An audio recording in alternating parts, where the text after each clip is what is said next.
Sometimes life breaks you down so completely that you'll grasp at any thread of hope, even if it leads to a rundown gas station in the middle of nowhere. That's exactly where Minny Jackson found herself at 52, a single mother watching her sick daughter fade away while drowning in medical bills she could never afford to pay. The old gas station her father left her looked like nothing but trouble. The locals laughed and called it worthless junk. But hidden in those crumbling walls were military documents and secret codes that told a different story.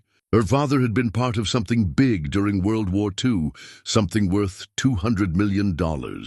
Minnie thought she'd finally caught a break. She thought the money would save her family and give her daughters the life they deserved. What happens when getting everything you've prayed for costs you, the person you love most? Before we jump back in, tell us where you're tuning in from. And if this story touches you, make sure you're subscribed, because tomorrow I've saved something extra special for you. The desert heat pressed against the windshield. Like a living thing, as Minnie Jackson pulled her worn Honda Civic into the gravel lot of what used to be Jackson's desert stop. The gas station squatted in the Nevada sun like a forgotten relic, its paint peeling in long strips that fluttered in the dry wind. Two rusty pumps stood sentinel beside the building, their digital displays dark and cracked. Above them, a faded sign proclaimed Jackson's Desert Stop, in letters that had once been bright red, but now looked the color of dried blood. "Mama, this place looks like it's gonna fall down," Twyla said from the passenger seat, her voice carrying that protective edge it always held when she thought someone might be taking advantage of her mother. At 19, she had inherited Minnie's fierce spirit and her grandfather's sharp eyes. She was the strong one, the one who held everything together when Minnie felt like she was drowning. In the back seat, Twilight coughed, a sound that had become as familiar as breathing in their small family. The sound that woke Minnie up at 3 in the morning, that followed them through grocery stores and doctors' offices, that reminded them all that time was not their friend. Twilight was Twyla's twin, identical in every way, except for the illness that had been stealing pieces of her since she turned 16. "It's not so bad," Minnie said, though her voice lacked conviction. She stepped out of the car and felt the heat hit her like opening an oven door. The silence of the desert was profound. No traffic, no voices, just the whisper of wind through sagebrush and the distant call of a hawk circling overhead. The building itself was larger than it had appeared from the road. Behind the main structure, she could see what looked like a small apartment or office space, and beyond that, a storage building that seemed to lean against the desert wind. Her father had bought this place in 1987, according to the lawyer's papers, though she couldn't remember him ever mentioning it. James Jackson had been a man of few words and many secrets, and apparently this gas station was one of them. "Girls, help me get our things," Minnie called, opening the trunk to reveal 3 suitcases and a cooler packed with sandwiches and bottled water.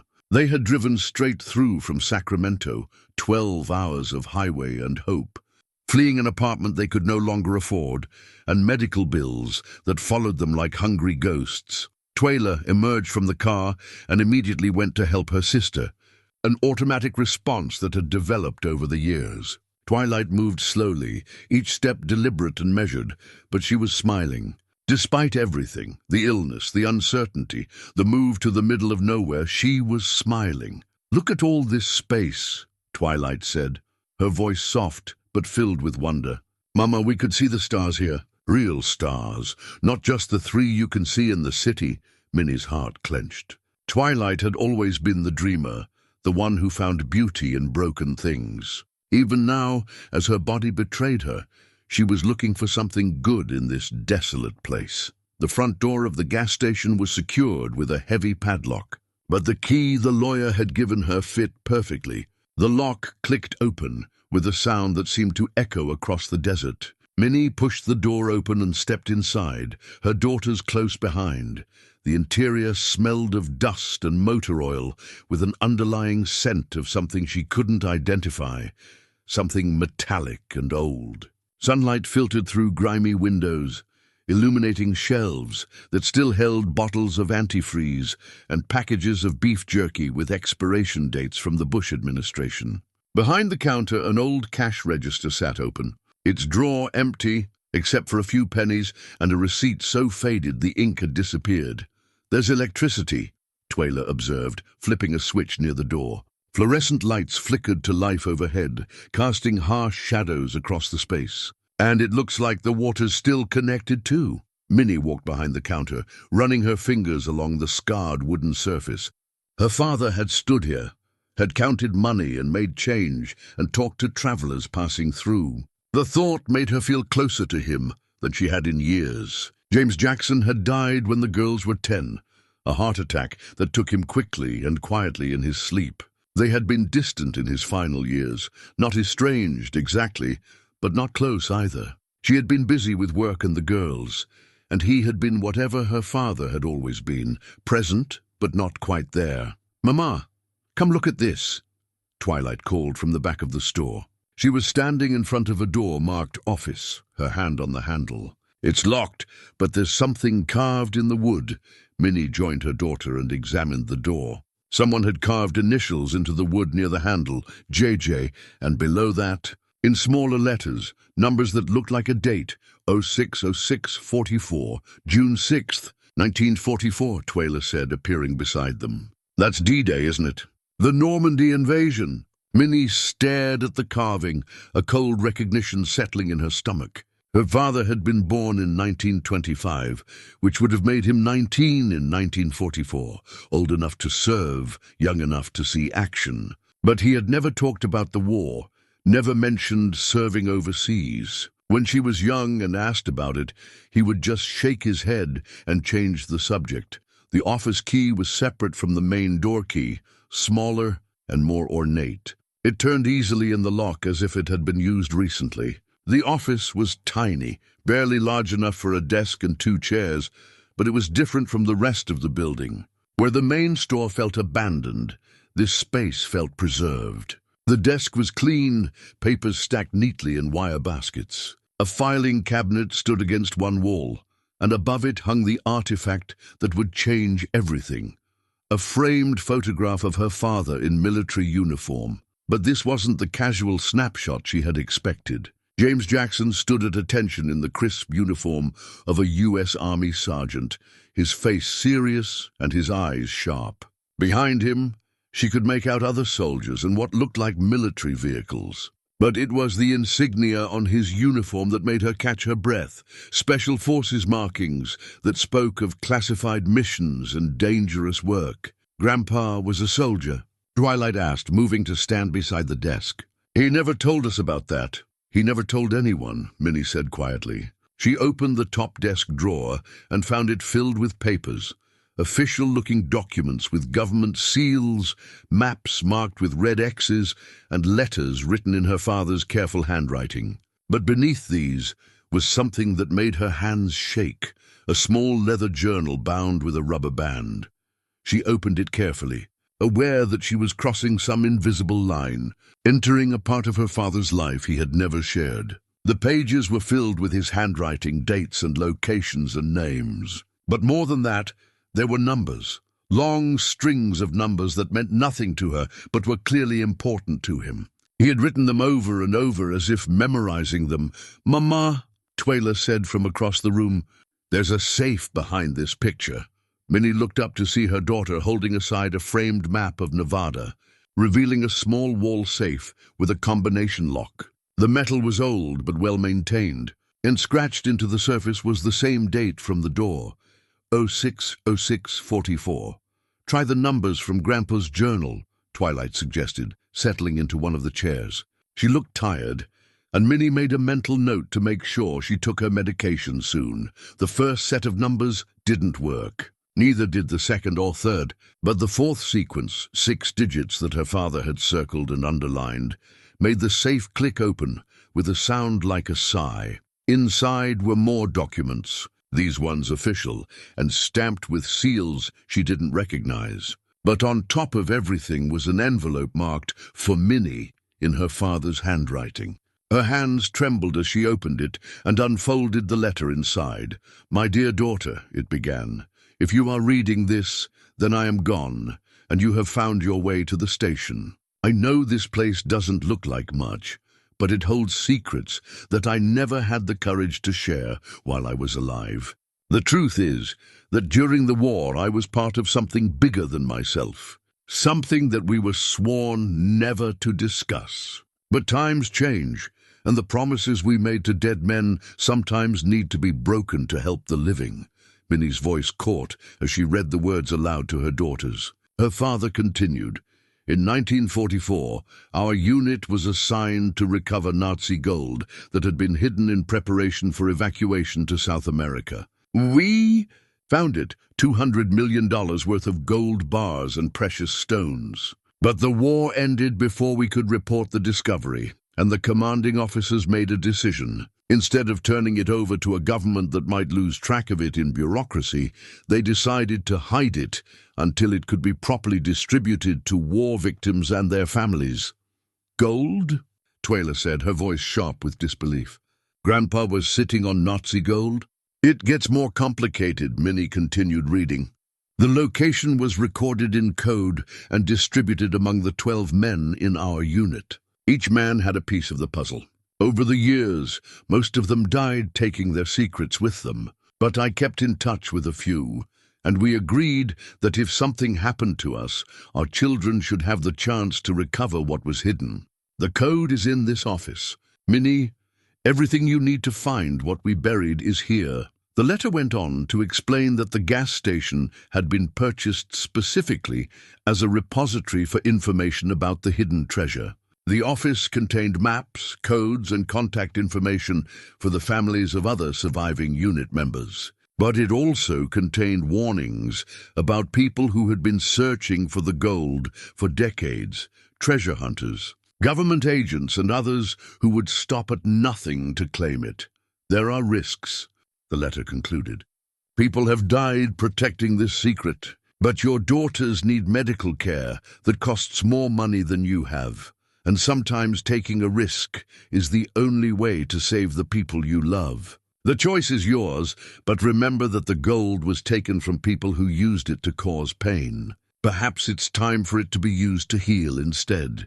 Minnie folded the letter carefully, her mind reeling. $200 million. The number was so large it didn't seem real. It was enough to pay for Twilight's treatment, enough to secure their future, enough to change everything. But it was also dangerous. Her father had made that clear. "What do we do, Mama?" Twilight asked, her voice small in the dusty office. Minnie looked at her daughters, Twyla strong and protective, Twilight fragile but hopeful, and made a decision that would change all their lives. "We read everything your grandfather left us. We learn what he knew, and then we decide if we're brave enough to follow the map he drew." Outside, the desert wind picked up, rattling the windows and sending tumbleweeds skittering across the empty lot. But inside the small office, 3 women sat surrounded by the secrets of the past, holding the key to a future they had never imagined possible. The real adventure was about to begin. The next morning brought visitors that Minnie hadn't expected. She woke to the sound of truck engines rumbling to life outside the gas station, rough voices carrying across the desert air. Through the grimy window of the small apartment behind the main building, she could see 3 pickup trucks parked in a loose semicircle around her Honda, their occupants standing in the morning shade and staring at the building like they owned it. "Mama," Twyla whispered, appearing beside her at the window. "Who are those men?" Before Minnie could answer, someone pounded on the front door of the gas station, heavy, demanding knocks that echoed through the building like gunshots. She pulled on her robe and walked through the connecting door to the main store, her daughters close behind her. Through the glass, she could see a man in his 60s with sun-weathered skin and eyes like chips of ice. He wore a cowboy hat and boots that had seen real work, and he carried himself with the confidence of someone accustomed to getting his way. "Mrs. Jackson," he called through the door, his voice carrying a slight drawl. "My name is Johnny Johnson. "I'd like to have a word with you about this property." Minnie opened the door, but kept the chain latched, creating a gap just wide enough to speak through. "It's early, Mr. Johnson. What can I do for you?" "Well, Mom, it's what I can do for you," he said, tipping his hat with exaggerated politeness. "I represent a group of local businessmen who are very interested in purchasing this station. We're prepared to make you a generous offer, more than generous, actually. Enough to set you and your girls up real nice somewhere else.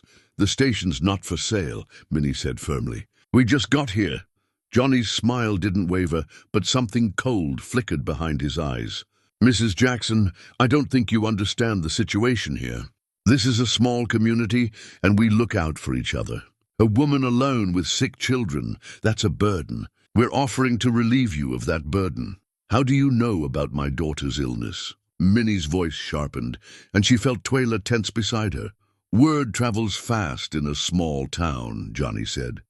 "Especially when strangers show up with Sacramento license plates and start asking questions at the local clinic about specialists and medical records transfers." Minnie's stomach dropped. She had called the clinic yesterday evening, trying to arrange for Twilight's care to be transferred from their Sacramento doctors. She hadn't thought anyone would be paying attention to such a routine call. "Look," Johnny continued, his tone becoming more insistent, "your daddy and I had our differences over the years. He was stubborn, refused to listen to reason about selling this place. But you seem like a smart woman, smart enough to know when to take good advice. What kind of differences?" Minnie asked, though part of her already suspected the answer. Johnny's mask of politeness slipped just slightly. "Let's just say your father wasn't very neighborly. Kept to himself. Asked too many questions about things that weren't his business. Made some folks uncomfortable with his poking around in old history." Behind Johnny, Minnie could see his companions getting restless. One of them, a younger man with arms covered in tattoos, kept glancing toward the back of the building where the office was located. Another man, thin and nervous-looking, was taking pictures of her car with his phone. "I need time to think about your offer," Minnie said, starting to close the door. "Mrs. Jackson." Johnny's voice turned hard. "I'm afraid time is something you don't have much of. This offer expires at sunset tonight. After that, well, running a gas station in the middle of nowhere can be dangerous work. Lots of things can go wrong. Equipment failures, accidents, people getting lost in the desert." The threat was unmistakable, delivered with the casual tone of someone discussing the weather. Minnie felt fear crawl up her spine, but it was mixed with anger. These men thought they could intimidate her, thought they could threaten her family and make her run. "I'll consider your offer," she said evenly, "but right now I need to get my daughters ready for the day." "Smart choice," Johnny said, his false smile returning. "We'll be back this evening for your answer." The men climbed back into their trucks and drove away, leaving trails of dust hanging in the still air. Minnie watched them go, then turned to find both her daughters staring at her with worried expressions. "Mama, those men knew about Twilight," Twyla said. "How could they know that unless they've been watching us?" "And what did that man mean about Grandpa asking questions?" Twilight added. "Questions about what?" Minnie led them back to the office, her mind racing. She pulled out her father's journal and began reading more carefully, looking for clues she might have missed. On the third page, she found what she was looking for, a list of names under the heading Local Interest. Johnny Johnson was at the top of the list, followed by notes in her father's careful handwriting. JJ, asking questions about unit records. 1987. Claims grandfather served in same theater. Suspicious. Recommend avoiding contact. Further down the page, JJ offered to buy station 3 times. Each offer higher than last. Why so interested in worthless property? Connection to recovery operation? "He's been after this place for decades," Minnie said, showing the journal to her daughters. "Your grandfather thought he might know about the gold. But how?" Twyla asked. "Grandpa said only 12 men knew about it." Minnie flipped through more pages, finding references to other names, other inquiries over the years. Her father had been documenting attempts by various people to purchase the station or gain access to his military records. Some of the attempts had been subtle, researchers claiming to write books about the war, genealogy enthusiasts tracing family histories. Others had been more direct, like Johnny's visit today. Someone's been spreading the word, Minnie concluded. Maybe one of the other soldiers talked before he died, or maybe someone found records that weren't supposed to exist. Either way, we're not the only ones who know about the gold. A new sound interrupted her thoughts, the distinctive whine of a small airplane engine. Through the window, she could see a single-engine Cessna circling the gas station at a low altitude. The plane made 3 passes before disappearing toward the horizon, but not before Minnie noticed the telephoto lens protruding from the passenger window. "They're taking pictures," Twyla said, her voice tight with worry. "Mama, maybe we should just leave. Find somewhere else to go." For a moment, Minnie was tempted. The smart thing would be to pack up and drive away, to forget about the gold and the mystery, and find some other way to pay for Twilight's treatment. But as she looked at her daughter, pale and tired from the stress of the move, she realized they had nowhere else to go. Their apartment in Sacramento was gone, their savings depleted, their options exhausted. "No," she said firmly. "We're not running anymore." "But Mama," Twilight started. "Your grandfather left us this place for a reason," Minnie interrupted. "He could have sold it himself if he'd wanted the money. Instead, he kept it, protected it, and waited for the right time to pass the secret along. He knew what we'd be facing when we got here." She walked to the filing cabinet and pulled out a folder marked Security Measures. Inside were detailed notes about the gas station's defenses, motion, sensors that her father had installed, and cameras hidden in the ceiling fixtures, even a radio system that could reach the nearest sheriff's station 50 miles away. He was prepared for this, Minnie said, spreading the papers on the desk. He knew that finding the gold would mean protecting it from people who would try to take it. The question is whether we're strong enough to follow through. Outside, another truck was approaching, this one moving slowly and deliberately. But this vehicle was different, a sheriff's department SUV with official markings and light bars. As it pulled into the lot, Minnie felt a mixture of relief and apprehension. The sheriff who emerged from the vehicle was a woman in her 40s with graying hair and intelligent eyes. She walked to the door with the measured pace of someone accustomed to dealing with volatile situations. "Mrs. Jackson, I'm Sheriff Celia Martinez. I understand you had some visitors this morning. How did you—" "Johnny Johnson called to report suspicious activity at the old gas station," Sheriff Martinez said with a slight smile. "He's been calling me about this place for 20 years. Mind if I come in? I think it's time someone told you what you're really dealing with out here." As Minnie opened the door to let the sheriff inside, she realized that her father's letter had been right about one thing. The choice to pursue the gold would be dangerous. But looking at Twilight's hopeful face and Twyla's determined expression, she knew the choice had already been made. They would see this through, whatever the cost. The inciting incident was complete. The secret was out, the threats had been made, and the battle lines were drawn. What happened next would determine whether the Jackson family would finally claim their inheritance or lose everything in the attempt. Sheriff Celia Martinez settled into one of the office chairs with the easy familiarity of someone who had been there before. She was younger than Minnie had initially thought, probably mid-40s, with calloused hands and laugh lines around her eyes that spoke of someone who had learned to find humor in difficult situations. "Your father was a good man," she began, accepting the cup of coffee that Twyla had prepared. "Stubborn as a mule, but good. He helped my department more than once over the years, especially when we had missing hikers or travelers who got turned around in the desert." "You knew about the gold?" Minnie asked directly, tired of dancing around the truth. Celia's eyebrows rose slightly. "So you found his papers? I wondered if he'd left everything for you to discover." She sipped her coffee thoughtfully. "I didn't know about any gold specifically, but I knew your father had secrets. The way certain people reacted to his name, the phone calls I'd get from federal agencies asking about his activities. It was clear he'd been involved in something significant during the war." "Federal agencies." Twyla leaned forward, her protective instincts on high alert. Nothing recent, Celia assured her. Mostly in the 80s and 90s. Requests for information about his property, his associates, whether he'd had any unusual visitors. I always told them the truth, that James Jackson was a quiet man who minded his own business and helped his neighbors. When they needed it, Minnie pulled out her father's journal and showed the sheriff the pages about Johnny Johnson. What can you tell us about these local inquiries? Celia's expression darkened as she read.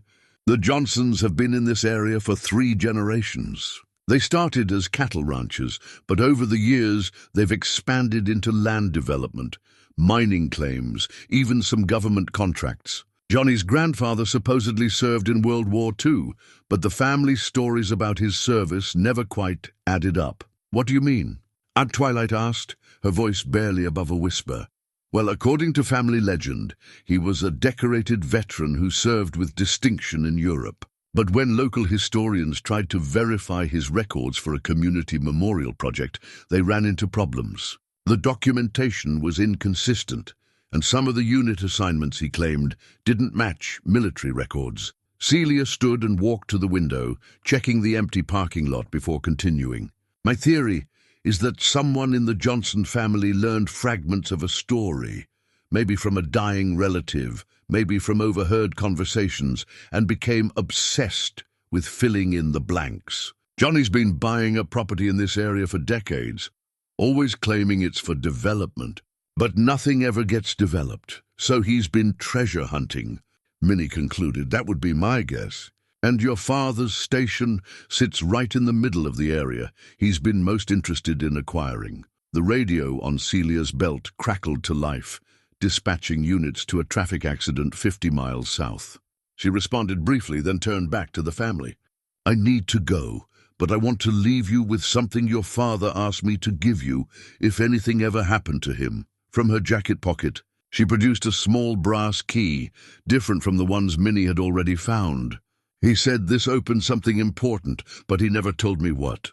He also said to tell you that if you ever found yourself in real trouble, there's help available. You're not as alone as you might think. What kind of help? Minnie asked. That's something you'll have to figure out for yourself. But your father wasn't the only veteran in this area, and not all of them served in conventional units. Celia headed toward the door, then paused. Mrs. Jackson, I can't provide official protection for treasure hunting, but I can tell you that Johnny Johnson has never been convicted of anything more serious than disturbing the peace. That doesn't mean he's harmless, just that he's careful. If you decide to stay and pursue whatever your father left you, document everything. Take pictures, keep records, and call me if anything escalates beyond verbal threats. After the sheriff left, Minnie sat at her father's desk, trying to process everything she'd learned. The brass key was small and ornate, with markings that looked European. She tried it in the desk drawers, the filing cabinet, even the old cash register, but it didn't fit any of the locks in the office. "Mama, look at this," Twilight called from across the room. She was examining the framed map that had hidden the wall safe, running her fingers along the edges of the frame. "There's something carved in the wood back here."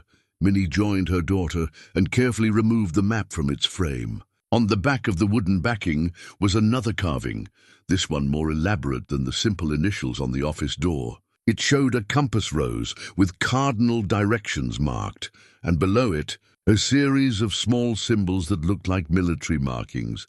"It's a second map," Atwela realized, pulling out her phone to take pictures. "Or coordinates, maybe." The brass key fit perfectly into a tiny lock hidden beneath the compass rose. When turned, it released a small wooden panel, revealing a compartment that contained a folded piece of paper. The paper was old but well preserved, covered with her father's handwriting and what appeared to be a hand-drawn map of the local area. "Look," Minnie said, spreading the map on the desk. "He marked the gas station here, and there are 3 other locations marked with X's. Each one has a number beside it." The map showed a roughly triangular area encompassing about 50 square miles of desert. The gas station sat at the southern point of the triangle, with the other marked locations forming the corners. Roads were marked in red ink, but there were also dotted lines that seemed to indicate paths or trails that wouldn't appear on official maps. There are notes in the margins, Twilight observed, squinting at the small handwriting. It looks like distances and directions. Minny found her father's magnifying glass in the desk drawer and began reading the marginal notes aloud. Location A, 12 miles northeast, follow wash to rock formation shaped like eagle. Look for cairn markers. Location B, 8 miles northwest, old mining claim, vertical shaft sealed 1963. Location C, 6 miles due north, natural cave system. Entrance concealed behind fallen boulders. He's telling us where to look, Twyla said, her excitement building. These must be the places where his unit hid parts of the treasure, or places where they left clues, Minny cautioned. Remember, he said each man had a piece of the puzzle. We might need to visit all these locations to get the complete picture. She studied the map more carefully, noting the careful way her father had marked landmarks and calculated distances. This wasn't the work of someone making guesses. It was the precise documentation of someone who had actually visited these places and wanted to ensure others could find them. Again, the first location is the closest, she said, tracing the route with her finger. If we took the Honda and followed the main road north, then cut east along this wash he's marked, we could be there and back before sunset. Are we really going to do this? Twilight asked, her eyes bright with something Minny hadn't seen in months, hope mixed with genuine excitement. We're going to start by gathering information, Minny replied carefully. We'll visit the first location, see what your grandfather wanted us to find, and then decide how to proceed. Outside, the desert wind was picking up again, but for the first time since arriving at the gas station, Minny felt like they had a clear direction. The brass key had unlocked more than just a hidden compartment. It had opened the door to possibilities she had never imagined. The early development phase was beginning, and with it, the first real steps toward either claiming their inheritance or losing everything in the attempt. The Honda wasn't built for desert exploration, but it had gotten them this far, and Minny was determined to make it work. She loaded the car with water bottles, a first aid kit, and the emergency supplies that Celia had recommended keeping on hand in the desert. Twyla insisted on bringing a portable phone charger and her camera, while Twilight packed her medication and a small notebook for recording what they found. The drive north from the gas station followed a paved road for the first 6 miles, then turned onto a gravel track that had seen better days. Minny drove slowly, mindful of the car's low clearance and the increasingly rough terrain. According to her father's map, they needed to follow this track until it intersected with a dry wash, then follow the washbed eastward toward the rock formation he had marked. There, Twyla pointed ahead to where the track descended into a sandy depression. That must be the wash. The Honda handled the sandy bottom better than Minny had expected, though she kept the speed low and avoided the deeper drifts. The wash wound between low hills, covered with sagebrush and barrel cactus, following a route that would carry flash floodwaters during the rare desert storms. After 20 minutes of careful driving, Twilight spotted their destination. Look up ahead. That rock formation really does look like an eagle. The resemblance was unmistakable once you saw it. Wind and water had carved the sandstone into the rough shape of an eagle with spread wings, perched on a rocky outcrop about 30 feet above the wash bottom. At its base, a jumble of fallen boulders created natural shelter from the desert sun. Minny parked the Honda in the shade of the rock formation and checked her father's map again. He says to look for cairn markers. Those are stacks of rocks that hikers use to mark trails. They spread out to search, staying close enough to keep each other in sight. The desert floor was littered with stones of all sizes, making it difficult to distinguish between natural rock piles and intentional markers. But Twyla, whose sharp eyes had always made her good at finding lost things, spotted the first cairn near the base of the Eagle Rock. "Over here," she called. "This one's different from the others." The cairn consisted of 5 stones, stacked in a precise pyramid, with the top stone painted with a small red mark that had faded but was still visible. More importantly, beneath the bottom stone was a metal object that glinted in the sunlight.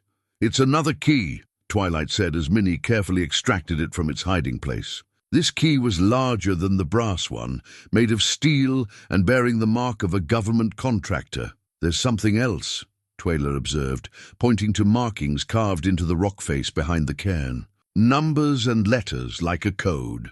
The markings were weathered but legible, K47B 1944A1. Below this was an arrow pointing northwest, and toward the second location on their father's map. K47 might be a military unit designation, Minny suggested. And A1 could mean this is the first of several markers. They found 2 more cairns by following the direction of the carved arrow. Each contained a similar key, and each had related markings carved into nearby rocks. The second cairn's code read K47B 1944A2, and the third read K47B 1944A3. The pattern was clear. They were following a trail laid down by her father's unit more than 70 years ago.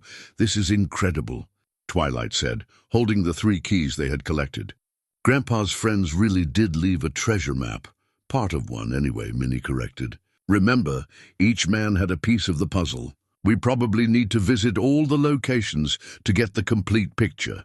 The drive to the second location took them northwest across terrain that was even more challenging than the wash. Her father's map showed a route that avoided the worst of the rocky hills. But there were still places where Minny had to get out and walk ahead to make sure the Honda could make it through. The old mining claim he had marked turned out to be the remains of a small gold mine, probably dating from the early 1900s. Rusty equipment lay scattered around a main shaft that had indeed been sealed with concrete, just as the map indicated. A weathered sign posted by the Bureau of Land Management warned visitors to stay away from the dangerous excavation. "There!"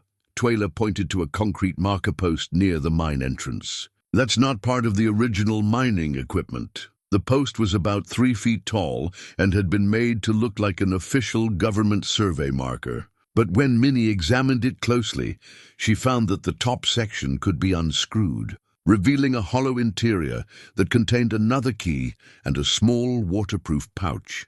Inside the pouch was a piece of paper with coordinates written in her father's handwriting, along with a small metal token bearing the same K47 unit designation they had seen at the Eagle Rock. But more importantly, there was a photograph.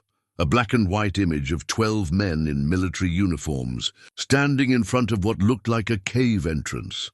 "That's Grandpa," Twilight said immediately, pointing to a young man in the back row. "He looks so serious." "They all do," Minny observed. "This must have been taken during the operation he wrote about." She turned the photograph over and found names written in pencil, each corresponding to one of the soldiers in the image. Her father's name was there, along with 11 others. But what caught her attention was that 3 of the names had been crossed out in red ink, with dates written beside them. Those are death dates, she realized. He was keeping track of who was still alive.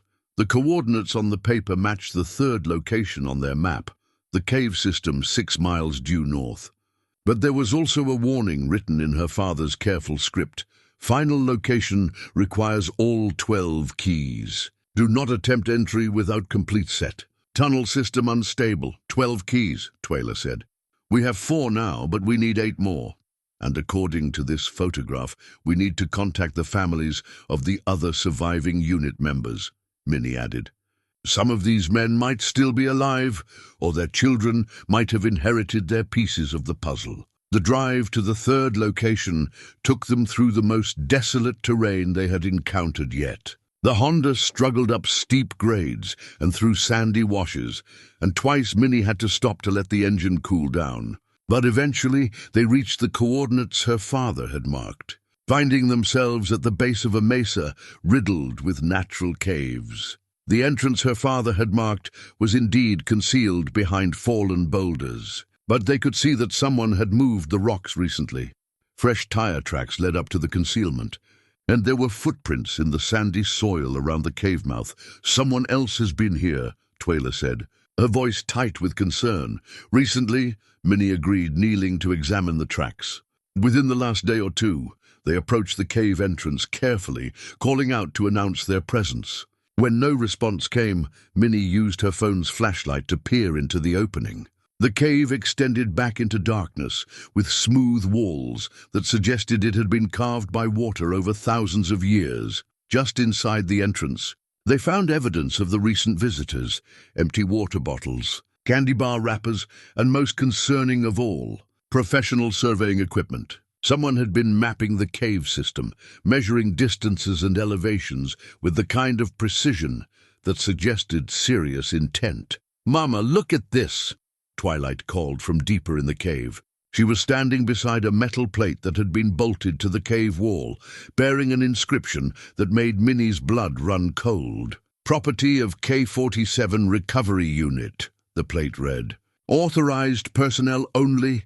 Trespassers will be prosecuted under federal law." Below the inscription was a series of 12 small locks, each designed to accept one of the keys they had been collecting. But someone had attempted to force the locks open. Deep gouges in the metal showed where tools had been used to try to break the mechanism. "They tried to get in but couldn't," Twila observed. "They need the keys just like we do, which means Johnny Johnson and his people know about this place," Minnie said grimly. "They're following the same trail we are, probably have been for years." As if summoned by her words, the sound of vehicles approaching echoed from outside the cave. Minnie quickly switched off her phone's flashlight and motioned for her daughters to move deeper into the cave system. Through the entrance, she could see the reflection of headlights bouncing off the canyon walls. "Mrs. Jackson," Johnny Johnson's voice called from outside, amplified by the acoustic properties of the canyon. "I know you're in there. Time we had ourselves a more honest conversation about what you found in that gas station." Minnie's heart raced as she realized they were trapped. The cave had only one entrance, and Johnny's men were blocking it. But as her eyes adjusted to the darkness, she noticed something her father's map hadn't shown: a narrow passage leading deeper into the mesa, marked with the same red paint they had seen on the cairns. "This way," she whispered to her daughters, leading them toward the passage. "Grandpa left us more than one route." Behind them, footsteps echoed in the main cave as Johnny's men entered with powerful flashlights. The confrontation that had been building since their arrival at the gas station was about to begin, and Minnie realized that finding the treasure would mean more than just solving her father's puzzle. It would mean surviving the people who were determined to take it from them. The narrow passage led deeper into the mesa than Minnie had thought possible. Her father's red paint marks appeared at regular intervals, glowing faintly in the beam of her phone's flashlight. Behind them, she could hear Johnny's men arguing about which direction to search, their voices echoing through the limestone chambers. "Stay close," she whispered to her daughters, though in the confined space they had no choice. The passage was barely wide enough for one person, and the ceiling was so low that Twila had to duck her head. After what felt like an eternity of careful movement through the dark, the passage opened into a larger chamber. Minnie's flashlight revealed smooth walls and a floor covered with fine sand, but more importantly, it showed another of her father's markers, this one consisting of rocks arranged in an arrow pointing toward yet another passage. "How did Grandpa know about these tunnels?" Twilight asked, her voice barely above a whisper. "The same way he knew about everything else," Minnie replied. "Careful planning and patient exploration." They followed the arrow's direction and found themselves in a natural cathedral of stone, with a ceiling that soared beyond the reach of their small light. But it was what was on the chamber floor that took their breath away: the remains of a military camp, preserved by the dry desert air. Canvas tarps lay folded beside wooden crates marked with U.S. Army designations. Rusted metal containers held the remnants of supplies that had been cached here decades ago. And in the center of it all, protected by a canvas cover, sat an artifact that changed everything they thought they knew about their situation. A military radio, still connected to a portable generator and a battery system that looked far more modern than anything from the 1940s. "Someone's been maintaining this equipment," Twila observed, pointing to fresh oil stains around the generator. This isn't all from Grandpa's war. Minnie examined the radio more closely and found a logbook beside it, filled with entries in her father's handwriting that dated from the 1980s through just 2 years ago. The entries were brief but revealing. Radio checks with contacts identified only by call signs, reports on local interest in the area, and most chilling of all, warnings about increased surveillance and possible compromise. He was part of some kind of network, she realized. Other veterans, maybe other people who knew about the treasure. They were watching out for each other. The last entry in the logbook was dated just 6 months before her father's death. Contact lost with Desert Rose and Mountain Lion. Suspect interference. Proceeding to final protocols. God help us all. Desert Rose and Mountain Lion must be code names for other members of his unit, Twyla said. But if contact was lost, they might be dead, Minnie finished grimly. Or captured, or forced to reveal what they knew. The sound of voices echoing through the cave system reminded them that they weren't safe yet. But the radio equipment gave Minnie an idea. She found the power switch and was amazed when the old generator turned over on the first pull. The radio came to life with a soft hum, and after consulting her father's logbook for the proper frequency, she keyed the microphone. "This is Desert Hawk calling any station," she said, using the call sign her father had written at the front of the logbook. "I repeat, this is Desert Hawk. Does anyone copy?" Static filled the chamber for a long moment. Then a gravelly voice responded, "Desert Hawk, this is Coyote Den. We've been wondering when we'd hear from you. Are you in a secure location?" "Negative," Minnie replied. "We have company and it's not friendly." "Understood." "Can you make it to Rally Point Echo?" Minnie flipped through the logbook and found a map showing various rally points throughout the desert. Rally Point Echo was marked about 15 miles northwest of their current position, near what appeared to be an abandoned airstrip. "That's affirmative," she said. "But we'll need some time." "Copy that, Desert Hawk. Coyote Den will be standing by. Watch yourself out there. The wolves are getting bolder." The radio went silent, leaving the three women staring at each other in the dim light. Minnie's father had been part of something much larger than they had imagined. And now they were inheriting not just his treasure map, but his role in an ongoing operation. "We need to get out of here," she said, switching off the radio and generator.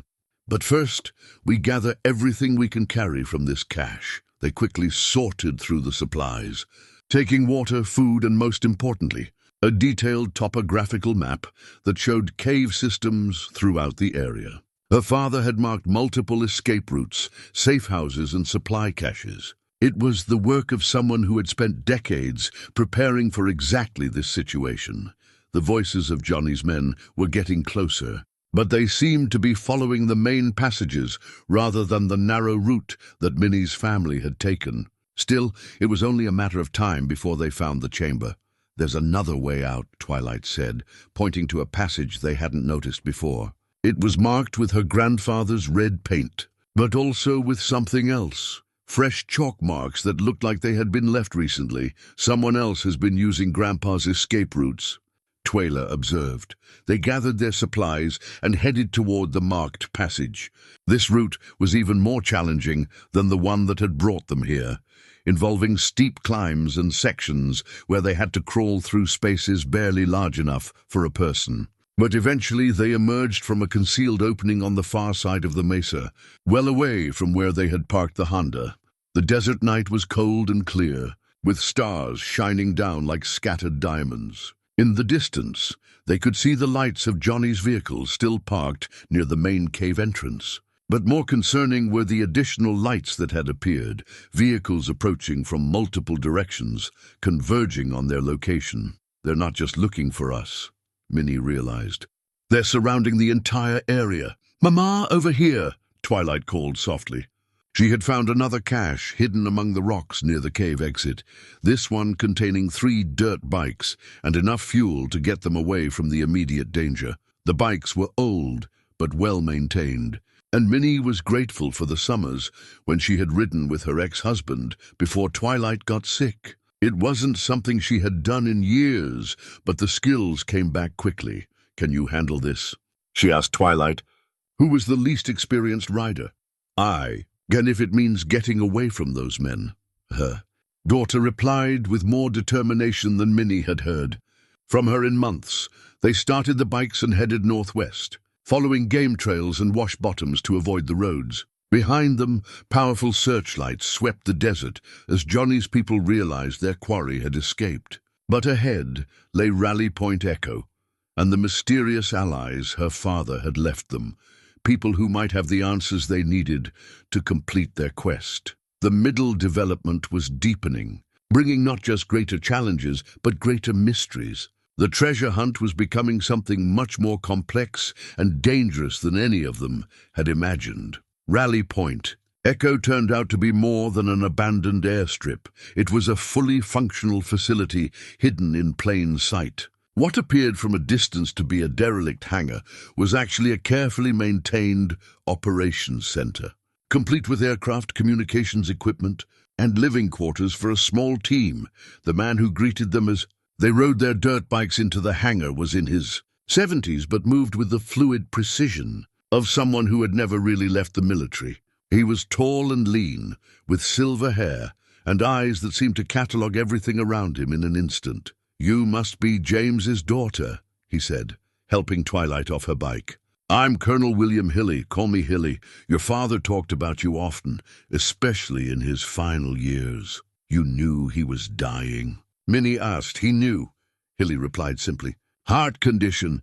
He wanted to make sure everything was in place for when you came looking for answers." The hangar contained more than just aircraft. Along one wall, Minny could see a series of workstations equipped with computers, radios, and what looked like surveillance equipment.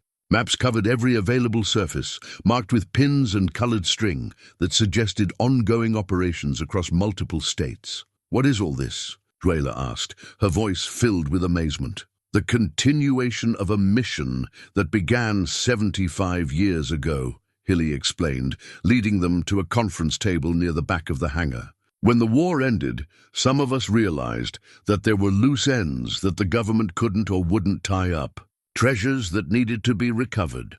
War criminals who needed to be brought to justice. Families who needed to know what happened to their loved ones." He pulled out a thick folder marked with her father's name. "James was our expert on the gold recovery. He spent decades tracking down not just the treasure your unit hid, but other Nazi assets that were scattered across the Americas after the war." "Other treasures?" Minnie's mind reeled at the implications. "Millions of dollars worth," Hilly confirmed. "Gold, art, jewelry, all of it stolen from Holocaust victims and resistance fighters. The official recovery efforts after the war found most of it, but not all. What we've been doing is completing the work that should have been finished decades ago." He opened the folder and spread out photographs, documents, and maps. Among them was the artifact that would prove most crucial to their quest, a master key, ornately carved and bearing symbols that matched the ones they had seen in the cave system. "This is the commander's key," Hilly explained. "It opens the final vault, but only when combined with at least 8 of the 12 individual keys that were distributed among the unit members.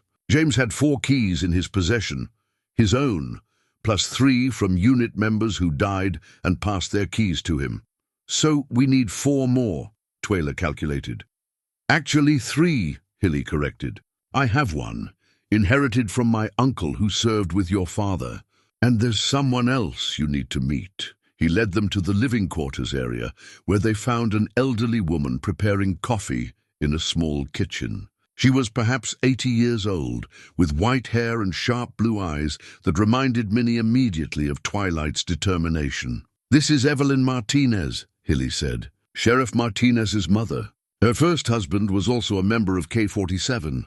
The sheriff knew about all this." Minny asked. "Celia knows some of it," Evelyn replied, handing them each a cup of coffee. "She knows her stepfather was involved in something classified during the war, and she knows there are people in the area who would do anything to get their hands on what he left behind. But we've tried to keep her out of the operational details for her own safety." Evelyn retrieved a small wooden box from a cabinet and opened it to reveal 2 more keys, her late husband's. "Key," and one that had been entrusted to her by another unit member before his death. That makes 7, Minny counted. We need one more. That's where things get complicated, Hilly said grimly. The 8th key is held by the son of the unit's medic. His name is Bobby Caldwell, and he lives about 200 miles from here. But 3 months ago, he was approached by people claiming to represent a historical society. They offered him a substantial sum for any war memorabilia his father might have left behind. Johnny Johnson's people, Twyla guessed. We think so. Bobby refused to sell, but since then he's been receiving increasingly aggressive offers. Last week, someone broke into his house while he was at work. Nothing was stolen, but his father's papers were photographed. Evelyn pulled out a recent photograph of a man in his 50s standing beside a pickup truck. Bobby doesn't know about the full scope of what his father was involved in. As far as he knows, he inherited some old military souvenirs. But he's smart enough to know that the level of interest he's receiving means those souvenirs are more valuable than they appear. We need to contact him, Minny said. Bring him into this before Johnny's people get to him. Already tried, Hilly replied. He's not answering his phone, and his neighbors say they haven't seen him in 3 days. We think he's gone into hiding. The implications were sobering. If Johnny Johnson had captured Bobby Caldwell and forced him to reveal the location of his key, then their opponents would have everything they needed to access the final vault. The race that had begun when Minny inherited the gas station was approaching its conclusion, and they were no longer ahead. There's something else, Evelyn said, pulling out a letter with that day's postmark. This arrived this morning, addressed to James Jackson's next of kin. The letter was brief and to the point. Mrs. Jackson, we have something that belongs to you, and you have something that belongs to us. Meet us at the old gas station tomorrow at noon for an exchange. Come alone and bring all the keys you've collected. If you refuse, people you care about will be hurt. It was signed simply J.J. He's forcing a confrontation, Minny realized. But what does he think he has that belongs to me? Her question was answered when Evelyn handed her a photograph that had been included with the letter. It showed Bobby Caldwell tied to a chair in what looked like an abandoned warehouse, holding a newspaper with that day's date. But it wasn't Bobby that made Minnie's blood turn to ice. It was the figure barely visible in the background of the photograph. Sheriff Celia Martinez was also tied to a chair, unconscious but apparently unharmed. Johnny Johnson had escalated beyond threats and property disputes. He had moved to kidnapping, and he was using innocent people as leverage to get what he wanted. They took the sheriff, Twilight said, her voice small in the quiet hangar. Which means they know about this place, about all of us, Hilly added grimly. The network your father spent decades building is compromised.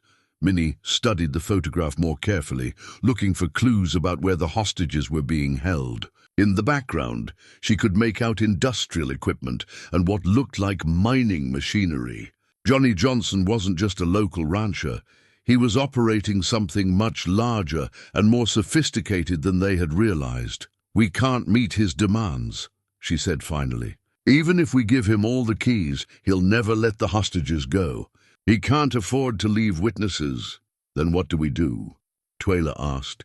Minny looked at the artifacts spread across the table, the keys, the maps, the photographs of her father's unit. For 75 years, these men and women had protected a secret worth $200 million. They had kept it safe from treasure hunters, government bureaucrats, and criminals who would use it for their own gain. Now the responsibility had passed to her, and she was facing the greatest test of all.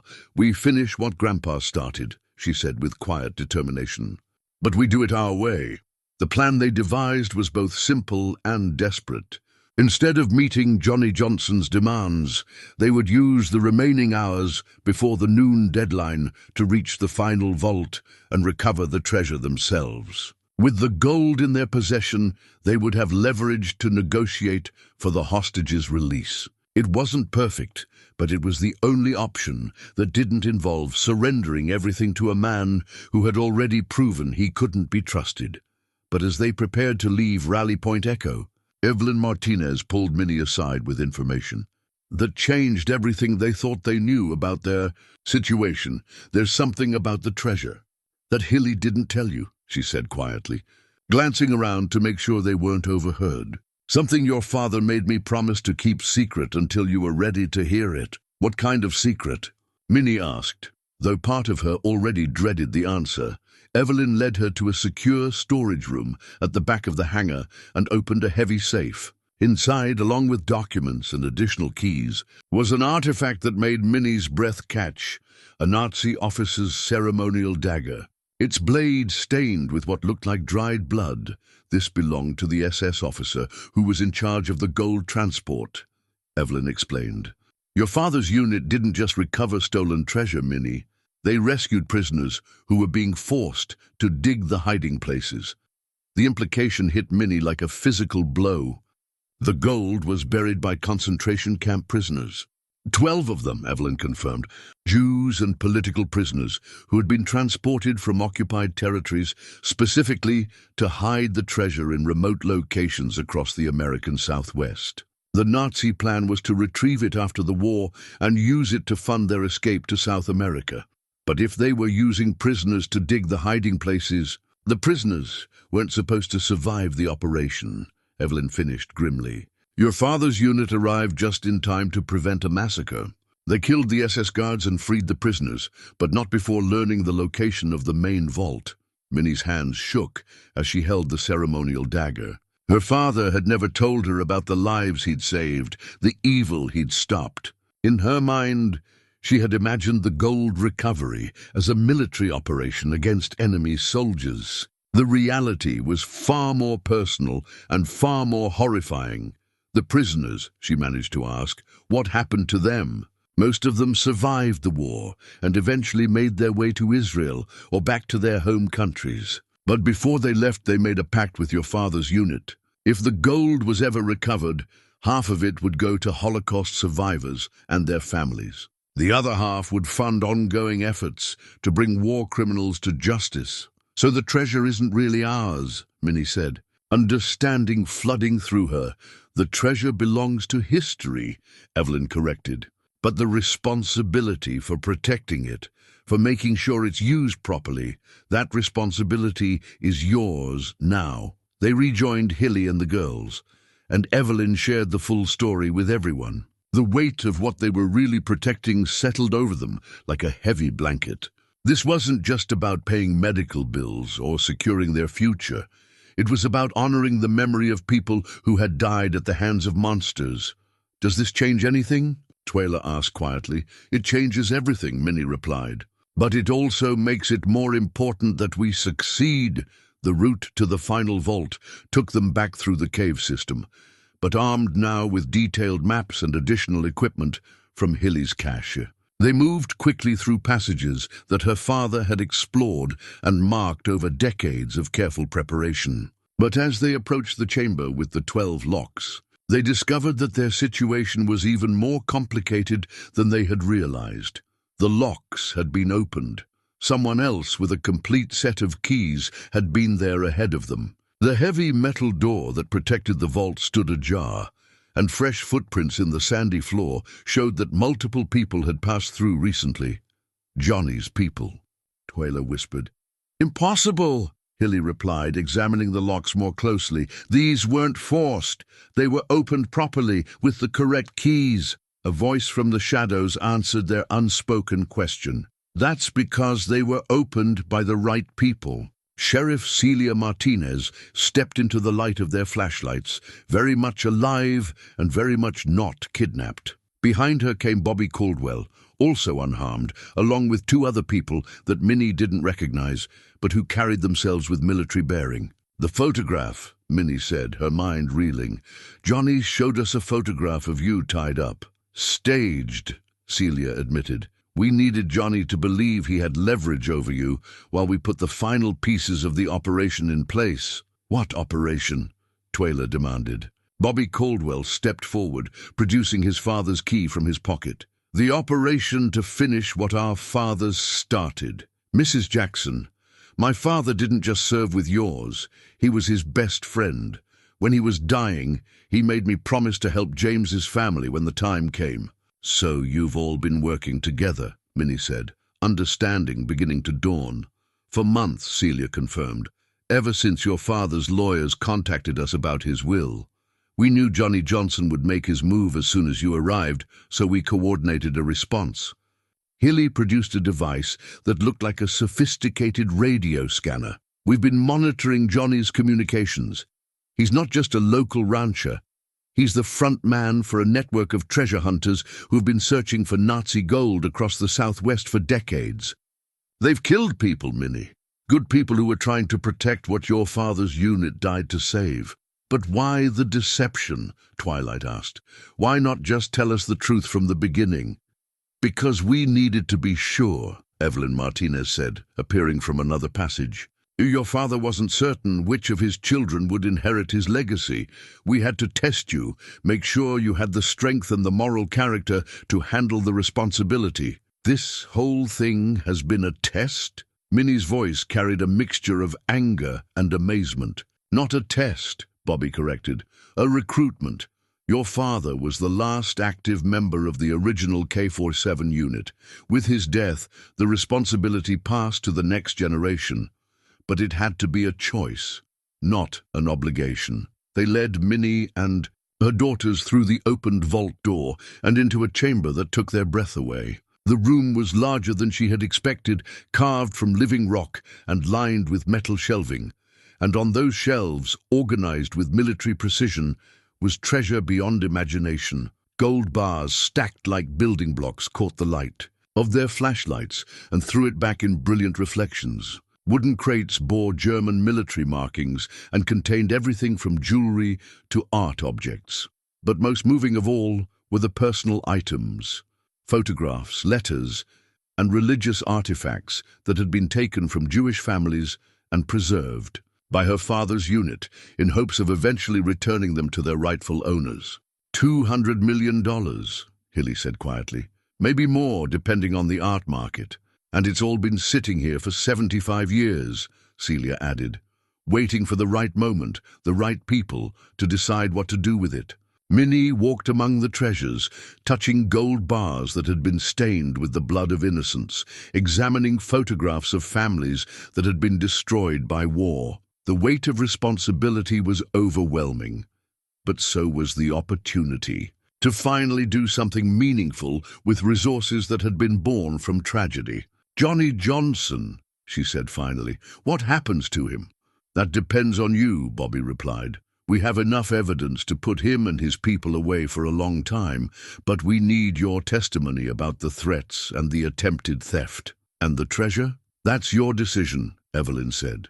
Your father left instructions, but he also left the choice to you.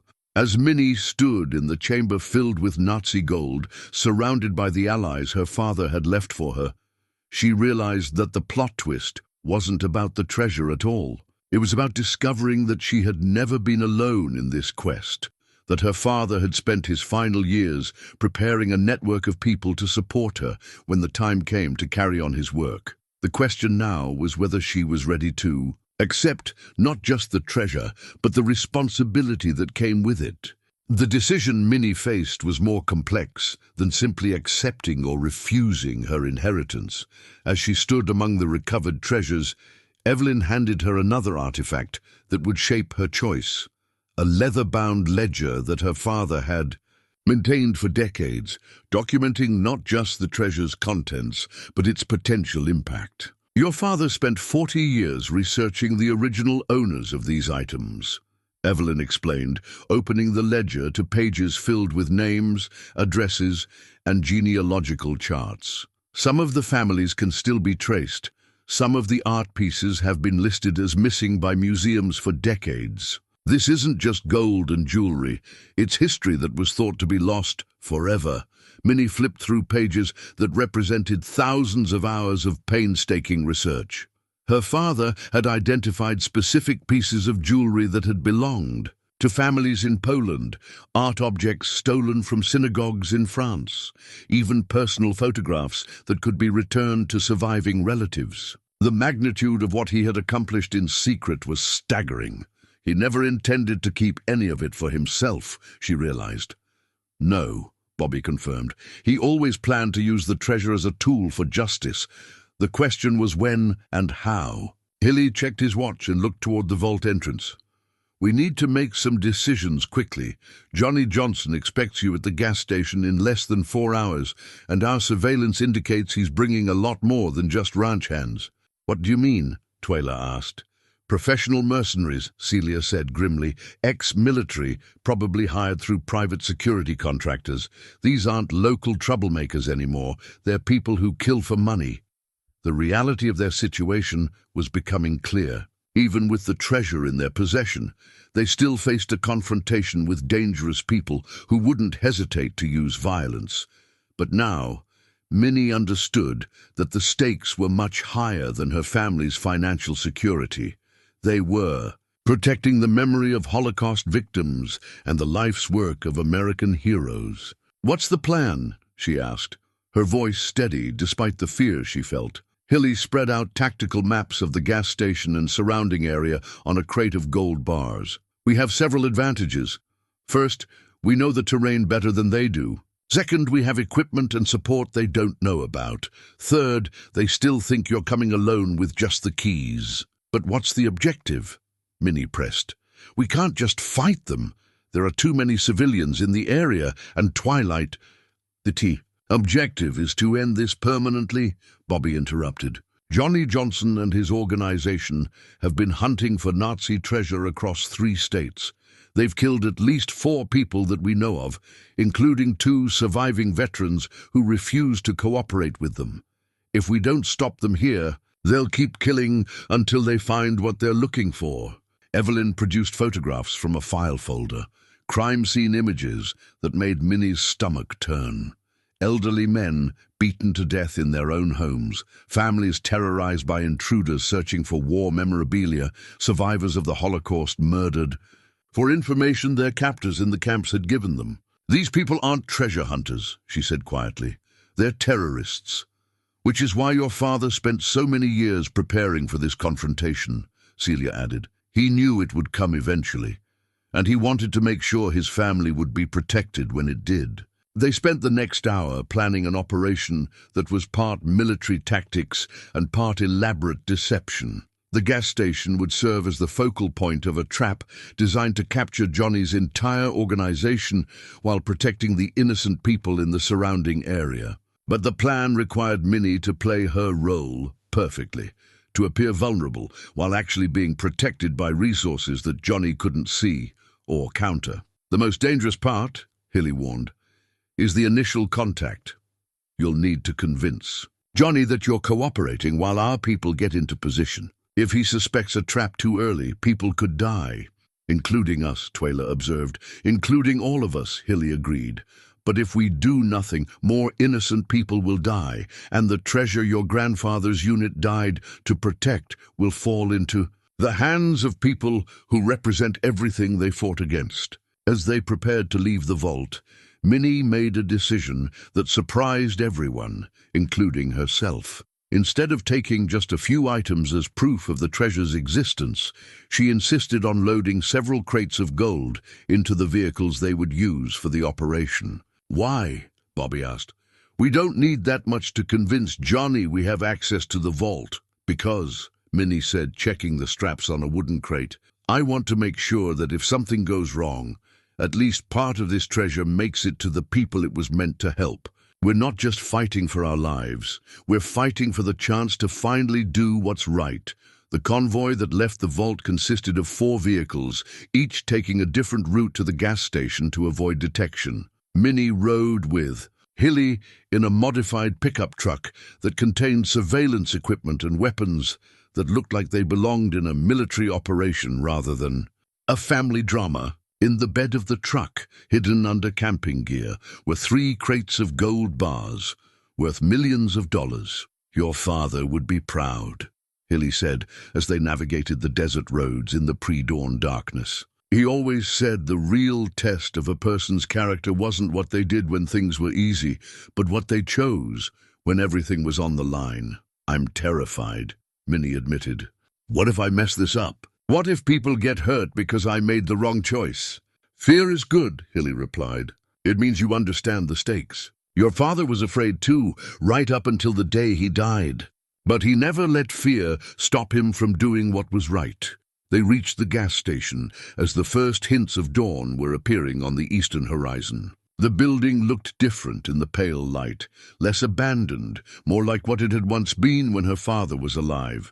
Minny realized that in just a few days, this place had become more than just property she had inherited. It had become a symbol of everything her family had been through and everything they were fighting to protect. The other vehicles arrived at intervals, their occupants taking positions around the area according to the plan they had developed. Bobby and his team concealed themselves in the hills overlooking the station, equipped with long-range communications and weapons. Celia positioned herself near the main road with backup units from neighboring counties that she had briefed on the situation. Evelyn and Twilight, the most vulnerable members of their group, were stationed at Rally Point Echo with instructions to call for federal assistance if the operation went badly.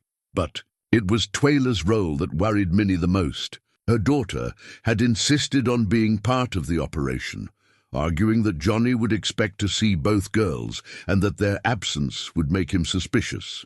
She would be hidden inside the gas station's office, armed with a radio and a pistol that Hilly had taught her to use during their brief training session. Remember, Hilly said as they made final preparations, your job is to keep Johnny talking until we can determine how many people he brought and where they're positioned. Once we have that information, we'll move to the next phase. And if something goes wrong, then you get yourself and Twyla out of there any way you can. The treasure isn't worth your lives. But even as he said it, Minny knew that the equation was more complicated than that.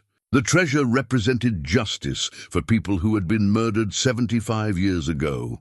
It represented her father's life work and the promise he had made to dying prisoners in a Nazi labor camp. Most importantly, it represented the difference between Twilight getting the medical treatment she needed and watching her daughter fade away for lack of money. As the sun climbed higher, vehicles began appearing on the horizon.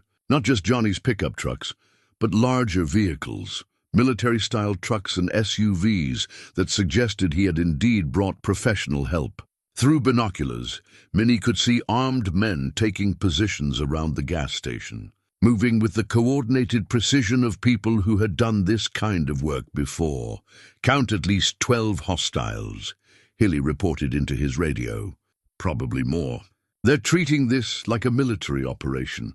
Johnny Johnson himself arrived in an armored SUV that looked like it belonged to a government agency rather than a cattle rancher.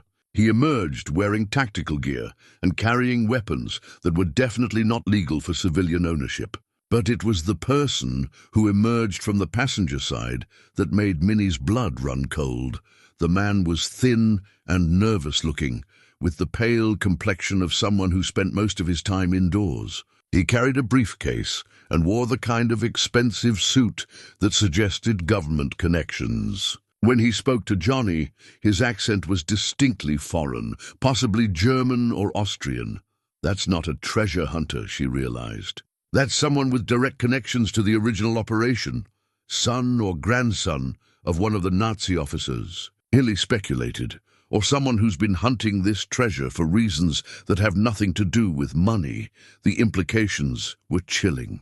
If Johnny Johnson was working with people who had personal connections to the original Nazi gold operation, then this wasn't just about greed. It was about finishing something that had been started during World War II, something that her father's unit had interrupted but not completely stopped.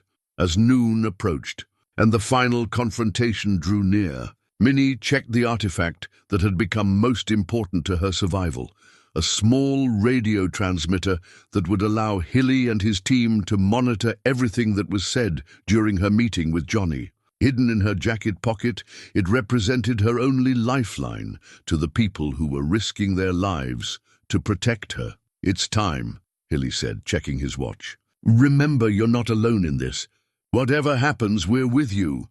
Minny kissed Twyla goodbye and walked toward the gas station. carrying the weight of 75 years of secrets and the hope that she could finally bring justice to people who had waited far too long for it. Behind her, she could feel the eyes of her father's allies, ready to spring into action if the confrontation went badly. The climax of their story was about to begin, and with it, the chance to either honor her father's legacy or lose everything in the attempt. "Mrs. Jackson," Johnny called from across the parking lot, his voice carrying the false politeness that had become his trademark. "I see you decided to be reasonable after all." Minnie walked slowly toward the gas station, acutely aware of the hidden microphone in her jacket and the weapons trained on the building from multiple directions. Every step brought her closer to a confrontation that would determine not just her family's fate, but the final disposition of treasure that had been waiting 75 years for justice. "I brought what you asked for," she called back, holding up the canvas bag containing the keys. "But I want to see your hostages first. I want proof they're alive and unharmed." Johnny's laugh echoed across the desert. "Mrs. Jackson, I think you've been watching too many movies. This is a simple business transaction. You give me what I want, I give you what you want. Everybody goes home happy." But as Minnie approached the building, she could see that Johnny had positioned his men with military precision. They weren't just treasure hunters anymore. They were operating like a professional military unit with overlapping fields of fire and escape routes planned in advance. The foreign man in the expensive suit had clearly brought more than just financial backing to the operation. "Time to end this charade," she whispered into her microphone. Knowing that Hilly and his team were listening, "The real players are all here." She pushed open the door of the gas station and stepped into what would become the most dangerous few minutes of her life. Behind her, the desert wind picked up, carrying with it the whispers of history and the promise that justice, delayed for 3/4 of a century, was finally at hand. The final confrontation was about to begin. Johnny Johnson was waiting inside the gas station when Minnie arrived, his tall frame silhouetted against the dusty windows. He had positioned himself behind the old counter, giving him a commanding view of the entire space and easy access to the office where Twayla was hidden. The foreign man in the expensive suit stood beside him, his pale eyes scanning the building like he was cataloging every detail. "Mrs. Jackson," Johnny said with his familiar false smile. "Right on time. I appreciate punctuality in business dealings. Let's get this over with," Minnie replied, setting a canvas bag on the counter. "I brought what you asked for."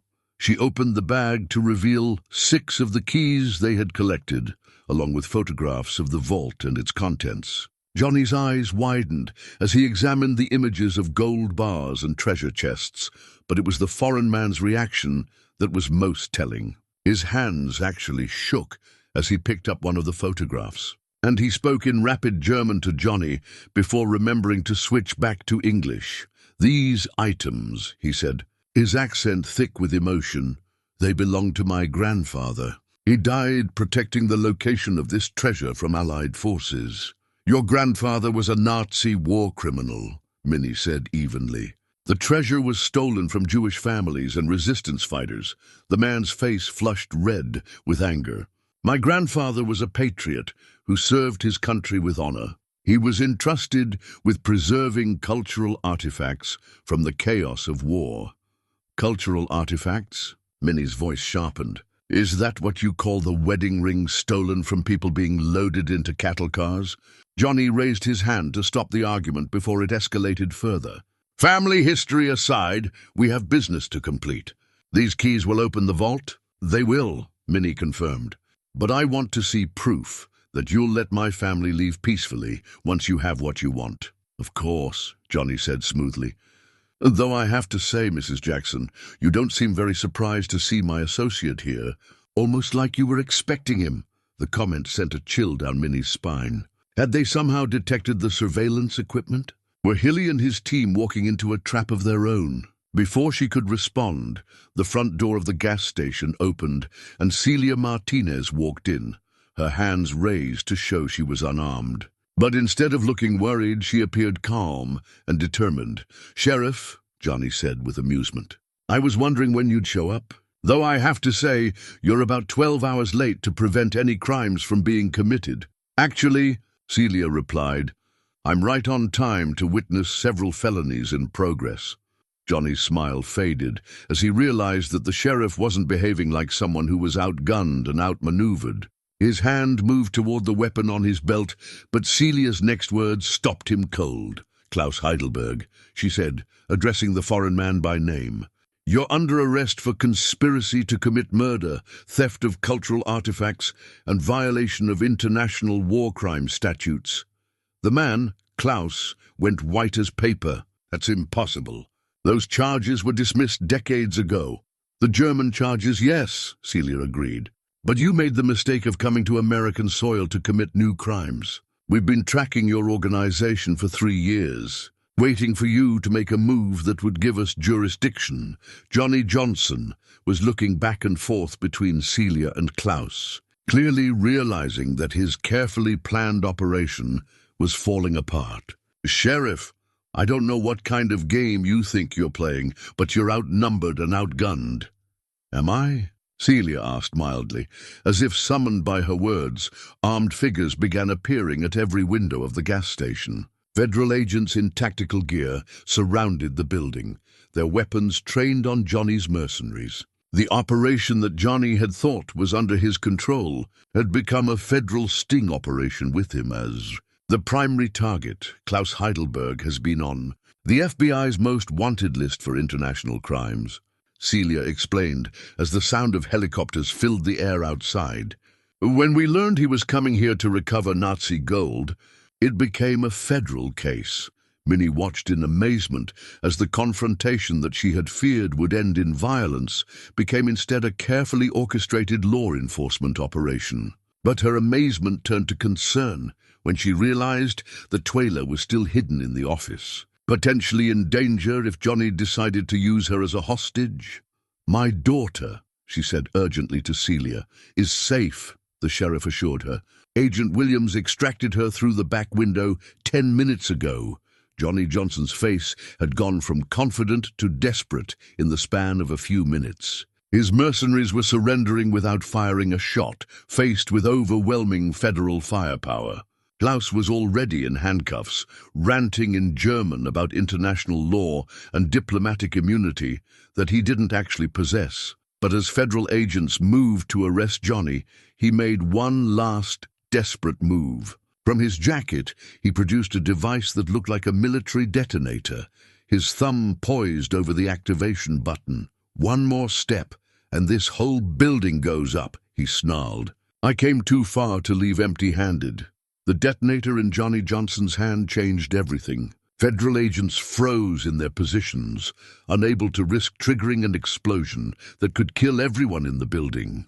The standoff that Minnie had hoped to avoid was happening after all, but now with even higher stakes than she had imagined. Johnny, Celia said carefully, think about what you're doing. There are innocent people in this building. Innocent. Johnny laughed bitterly. Sheriff, there ain't been an innocent person in this whole operation from the beginning. Your mother knew about the treasure. You knew about the surveillance. And Mrs. Jackson here has been playing games with me since the day she arrived. Minnie realized that Johnny was more perceptive than they had given him credit for. He'd figured out that the entire confrontation was a setup, which made him even more dangerous. Desperate men with nothing to lose were capable of anything. What do you want? She asked, hoping to buy time for the federal agents to find a solution. What I've always wanted, Johnny replied. The location of that vault and safe passage out of here. You give me both, and maybe this building doesn't become a crater in the desert. But as he spoke, Minnie noticed something that gave her hope.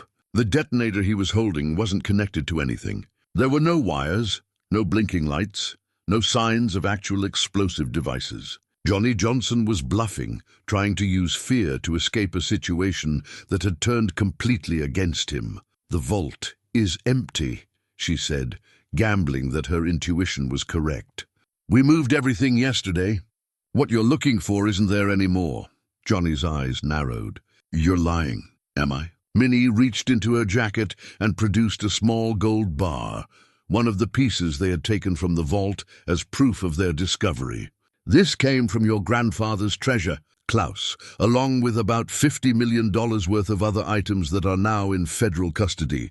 Klaus Heidelberg's face went through a range of emotions: rage, despair, and finally resigned defeat. 75 years, he said quietly.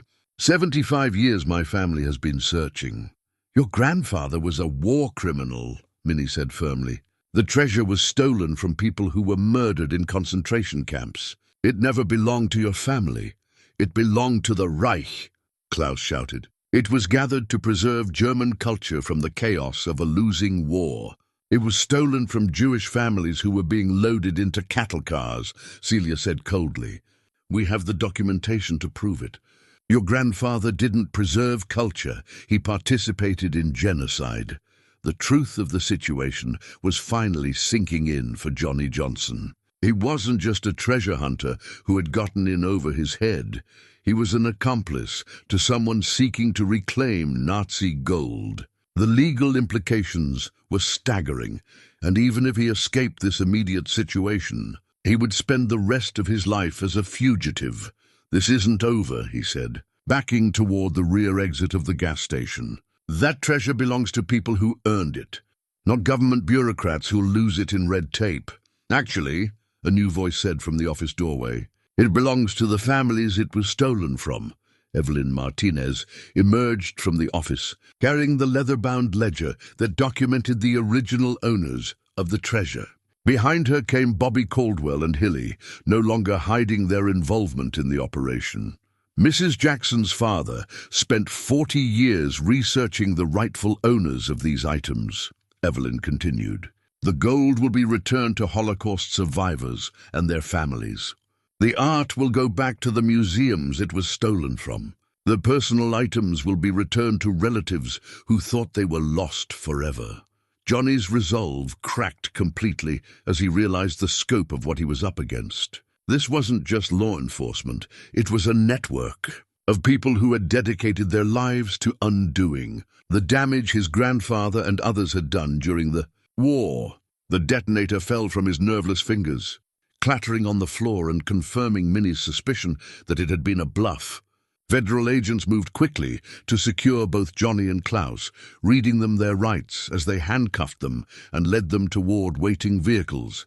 Is it really over? Minnie asked as the last of the arrests were completed.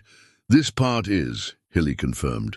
But your father's work, the real work of returning stolen property to its rightful owners, that's just beginning. Through the windows of the gas station, Minnie could see Twyla and Twilight approaching with federal agents who had been protecting them during the confrontation. Her daughters were safe, the immediate threat was ended, and the treasure that had cost so many people their lives was finally going to fulfill its intended purpose. But as she watched her family reunite in the desert sunshine, Minnie realized that the most important transformation had been in herself. She was no longer a desperate single mother fleeing unpayable bills. She had become the guardian of her father's legacy and the inheritor of a responsibility that would define the rest of her life.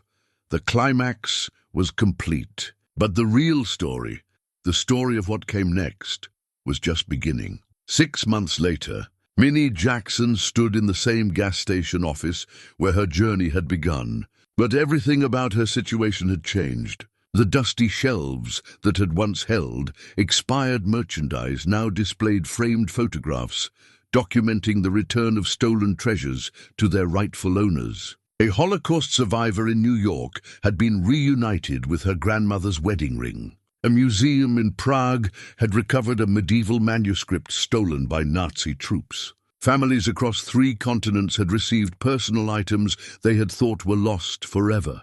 The gas station itself had been transformed into something her father could never have imagined. The main building now housed the offices of the Jackson Foundation, a non-profit organization dedicated to recovering stolen cultural artifacts and supporting Holocaust education. The pumps had been restored and were functional again, serving the small but growing community of researchers, federal agents, and volunteers who had made the area their base of operations. Mama. The specialist says Twilight's blood work looks better than it has in 2 years, Twyla announced. entering the office with medical reports that represented everything they had hoped for when this adventure began. The experimental treatment that had seemed impossibly expensive 6 months ago was now fully funded through the foundation, along with research that would help other families facing similar medical crises. Twilight herself had become one of the Foundation's most effective advocates, using her natural empathy and storytelling ability to help donors understand the human impact of their work. Despite her illness, or perhaps because of it, she had found purpose in connecting with Holocaust survivors and helping them share their stories. "How are you feeling about tomorrow?" Minnie asked, referring to the ceremony that would officially transfer ownership of the final recovered treasures to their designated recipients. "Nervous," Twilight admitted, "but good nervous. Grandpa would be proud, wouldn't he?" "He would be amazed," Minnie said, looking at the photograph of her father in military uniform that now held a place of honor on the office wall. "I don't think he ever imagined his secret would lead to something this big." The Foundation had grown beyond anyone's expectations. What had started as a simple mission to return Nazi gold had evolved into an international effort to recover cultural artifacts stolen during conflicts around the world. The expertise that Hilly, Bobby, and the others had developed over decades was now being applied to treasures looted from Iraq, Afghanistan, and other war zones. A knock on the office door interrupted her thoughts. Celia Martinez entered, wearing the uniform of a federal agent rather than a county sheriff. Her promotion to the FBI's art crime team had been inevitable once the scope of the operation became clear. "The last of Johnny Johnson's associates accepted plea agreements this morning," she reported. "They're all cooperating with international authorities to track down other stolen artifacts. The network your father helped expose was much larger than anyone realized. Johnny himself was serving a 20-year sentence in federal prison, though his cooperation with investigators had earned him some consideration. Los Heidelberg had been extradited to Germany to face charges related to his grandfather's war crimes, as well as his own attempts to recover stolen property. "Any word on the Swiss account?" Minnie asked, frozen and turned over to the World Jewish Congress, Celia confirmed. Apparently Klaus's family had been hiding more than just treasure. They had been managing funds stolen from concentration camp victims for 3 generations. The revelation that the Heidelberg family had been operating as a financial network for Nazi wealth had led to investigations across Europe and South America. Banks, auction houses, and private collectors were being forced to account for artifacts that had questionable provenance. The ripple effects would continue for years.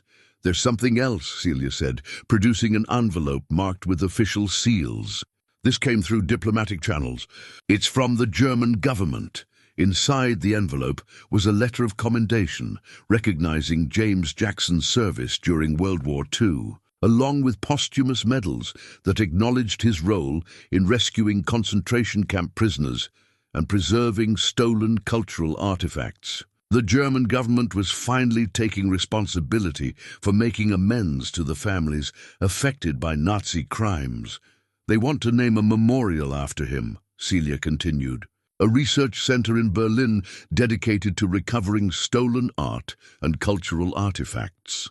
Minnie felt tears welling up in her eyes as she read the letter. Her father had spent his entire life keeping these secrets, never seeking recognition or reward for what he had done. Now, decades after his death, the world was finally acknowledging the heroism he had never talked about. "What do you think, girls?" she asked. "Should we accept?" "Grandpa always said the important thing wasn't getting credit," Twilight replied. "It was making sure the right thing got done. Then we'll accept on behalf of everyone who helped him," Twyla added. "Hilly, Bobby, Evelyn, all the people who kept the secret safe until we were ready to carry it forward." As the sun set over the desert that had become their new home, Minnie walked outside to the small memorial garden they had created behind the gas station. 12 stones, one for each member of her father's original unit, surrounded a plaque that bore their names and the simple inscription, "They served with honor." They died protecting justice. Their legacy lives on. The wind that swept across the desert carried the same whispers it had for thousands of years, but now those whispers seemed to carry messages of hope rather than desperation. Families separated by war were being reunited with pieces of their history. Young people were learning about the importance of remembering the past. And somewhere in the vast network of people touched by their foundation's work, justice was finally being served to those who had waited far too long for it. Minnie thought about the desperate woman who had arrived at this gas station 6 months ago, drowning in medical bills and facing an uncertain future. That woman was gone, replaced by someone who understood that real treasure wasn't measured in gold or dollars, but in the difference you could make in other people's lives. Her daughters were healthy, their future was secure, and her father's legacy was finally receiving the recognition it deserved. But more than that, they had discovered that they were part of something larger than themselves, a continuing mission to heal the wounds of history and ensure that the victims of injustice were never forgotten. In the distance, the lights of the Foundation's offices glowed warmly in the desert darkness, and Minnie smiled as she realized that her real inheritance had never been the treasure at all. It had been the chance to finish what her father started and to pass that same opportunity on to the next generation. The story that had begun with a desperate gamble on an empty house had become something much more meaningful, a legacy of justice that would outlive them all.